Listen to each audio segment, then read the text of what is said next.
Hi guys! So, andito kami sa farm. Charis! Welcome back again to my channel. So, for today's video, andito kami sa farm. Maraming puno ng bayabas. Yan.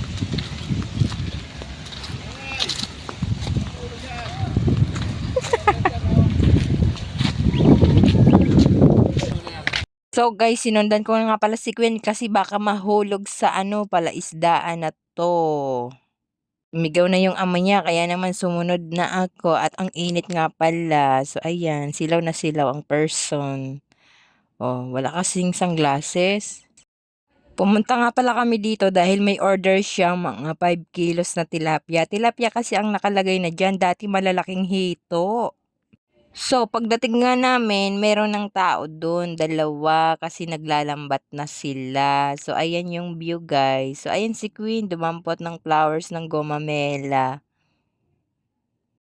Sanay na si Queen maglakad, kaya pwede na talaga siya panggala sa pangmalayuan. So, ayun na nga sila, oh, kita nyo. May nahuli na silang tilapia. Ayan, nagkisay-kisay na. At konti nga palang pala yung huli nila kasi daw nagtatago yung tilapia, parang nagliliblib sa ilalim ng potik. So, dahil makulit si Queen, so sinusundan ko siya. Kasi nga, bihira lang kami lumabas. So, ayan yung mga puno ng bayabas. Alam nyo ba dati?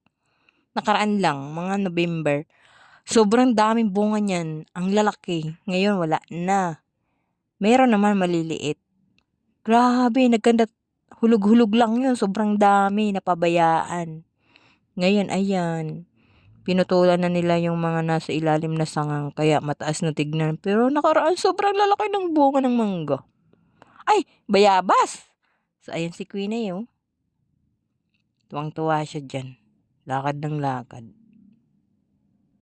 Sabi ng asawa ko, kung mayroon lang kaming lopang ganito kalawak, pwedeng-pwede na talaga kami mag-farm. So, wala naman masamang mangarap at libre lang mangarap.